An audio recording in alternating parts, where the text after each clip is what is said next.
students, very good afternoon to all. Again we are going to study about the numericals of physics sound chapter ICC board. Now here the sound is the form of energy which propagates through a medium, and material medium is required for the propagation of sound. If there is no material medium, means vacuum. In vacuum sound does not travel. In air or we can say water or we can say solids, sound travel with a different speed. In case of metal, sound travel with the greatest speed because particles are very close to each other and they are having good elasticity. So propagation of any wave, we require elasticity in the medium, low friction and inertia in the medium. Inertia give energy to propagate and inertia should be in the medium, and we can say it should be good elastic. So in air the velocity is inversely proportional to velocity of sound, inversely proportional to density of air. If the density of air is low, we can say the sound travel faster. If the density is high, the sound will be low. Now in case of air, due to low elasticity, density is the factor. But in case of solids, the density factor is greatest in solids because molecules are very close. But even though it is high density, sound travel fastest in solids because their elasticity is too high. But in case of air, the elasticity is very low, and here the velocity is very high. So, due to elastic medium, that sound travel fastest. In liquid, sound travel little slower than solid, but too much fast in as compared to the air. Now, sound when travels and strikes a medium, it should be rigid medium and the distance should be greater than 17 meter or 17.2 meter. The echo is heard, means the repetition of sound after 1/10 second or 0.1 second. The repetition of sound takes place, we can say it is called echo.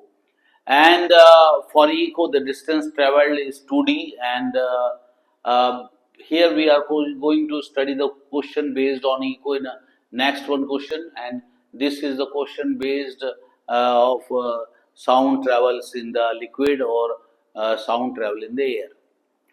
Here question is the sound produced on the surface of the lake takes 4.5 seconds to reach a boatman. Means somewhere D, at a distance D, the boatman standing, and sound travels in air. It takes 4.5 seconds to reach because in air the sound is slow. How much time taken to reach inside the water at the same distance? If we see the sound travels through a water, we can say we need at the same distance, means the boatman is at same distance. If the velocity of sound in water is 4.5 times of the air, means if we can say if air velocity is v, then we can say here va is where it is high. Velocity of sound in air, sound in water is 4.5 times of the velocity in air. This is the formula we need to use, and distance is same. Okay, so time in air this much, and time in water we have to find out. Velocity in the air is given, distance in air is equal to velocity into time, distance in water is equal to velocity into time. If the distance is same, we will equate them. So VA/TA is equal to VW/TW. Now in place of VW, we can write 4.5 VA. In place of VW, we have put 4.5 VA. VA will be cancelled out, you will get 4.5, 4.5 cancelled out, and you will get 1 second. So time taken by sound waves to reach boatman at the same distance is 1 second. Simple. From this relation you come to know. It is 4.5 times na. So if 4.5 second is reaching in air, you will get 1 second because this is the speed of sound. Okay, because distance is same. Now in second case, we are going to study about the echo. So what happened? A boy is standing and he clapped like this. Tuck. He heard echo sound. And then again echo sound. Then again echo sound. Then again echo sound. So a boy stands 60 meter from a wall. If some wall is there, a tall wall is there, and 60 meter from the wall, a boy is standing and he is clapping. He claps, and 1/10 second the sound minimum that is for the echo. Now here the distance is 60 meter and clap by continuing clap every time. जैसे उसको eco सुनाई आता फिर clap करता है, फिर eco सुनाई आता फिर क्लैप करता है. This third person, a boy standing, उसने देखा कि अनदर बॉय स्टैंडिंग, उसने बोला कि 1 क्लैप के बाद 51 क्लैप, तो टोटल क्लैप कितनी हो गई? 50 क्लैप. टोटल 50 क्लैप हुई तो 18 सेकेंड लगे, यानी 51 क्लैप पे उसको 18 सेकेंड लगे. तो यानी कि इसके बीच में एक इको आया होगा, इसमें दूसरा इको आया होगा, इसमें तीसरा इको आया होगा. समझ गए? तो सक्सेसिव 50 क्लैप में कितने इको आए, कितने इको में कितने बार सेकंड लगा? 18 सेकंड. तो 1 जो क्लैप का सेट है उसमें कितना टाइम लगेगा? 18/50. इसका मतलब टाइम टेकन फॉर इको के लिए कितना टाइम लग रहा है? That is 18/50. यानी एक क्लैप के बीच में कितना टाइम लग रहा है? इतना टाइम लग रहा है, 18/50. वेलोसिटी इज इक्वल टू क्या होता है? Distance upon time. यानी यहां से यहां तक जाता होगा, वापस आता होगा. d plus D 2d. d दिया हुआ 60, 2 इंटू 60 करेंगे, 18/50 को ऊपर ले आएंगे, सॉल्व करेंगे, you will get answer 333 meter per second. तो साउंड जो होता है ट्रेवल करने के लिए गुड इलास्टिसिटी होनी चाहिए मीडियम के अंदर. अगर अच्छी इलास्टिसिटी रहेगी तो साउंड बहुत तेजी से ट्रेवल करेगा, क्योंकि अकॉर्डिंग टू जो हमारा न्यूटन था उसने बोला velocity is equal to under root of pressure by density. समझ गए? तो उस समय जो प्रेशर रहेगा एयर का वो लगभग 1.0 इंटू 10⁵ पास्कल रहता है, और डेंसिटी ऑफ एयर कोई 1.0297 समथिंग कुछ रहता है. वो पुट करते हैं तो आपका आंसर आता है लगभग 283 समथिंग आता है मीटर पर सेकेंड. तो जब ये न्यूटन ने ये एक्सपेरिमेंट किया था तो उसने ये फॉर्मूला डाला था, and here the isothermal elasticity. उसने क्या बोला था? ये आइसोथर्मल इलास्टिसिटी. आइसोथर्मल इलास्टिसिटी का मतलब ये होता है कि जो कंप्रेशन बनता होगा तो वो क्या करता है? सराउंडिंग को दे देता है, क्योंकि हीट जनरेट हो गई तो ये सराउंडिंग को हीट दे देगा. और जैसे रेयर फ्रैक्शन बनेगा, रेयर फ्रैक्शन मतलब FACTION है वो. रेयर फ्रैक्शन बनेगा तो हीट में कमी होगी, सराउंडिंग से ले लेगा, तो टेम्परेचर क्या रहा?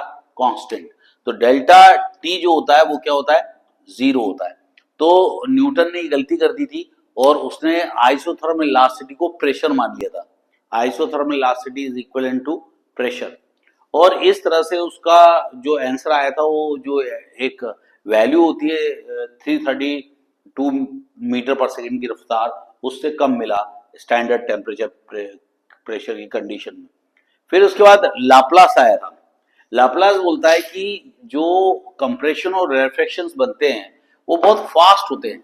यानी कि एक कंप्रेशन और रेयरफैक्शन इतना फास्ट बनता होगा, क्योंकि अगर 332 मीटर पर सेकेंड की अगर उसकी रफ्तार है, 332 मीटर पर सेकेंड की अगर उसकी रफ्तार है, तो कंप्रेशन रेयरफैक्शन इतने फास्ट बनते होंगे कि हीट जनरेट होती होगी, वही रेयरफैक्शन यूज कर लेता होगा.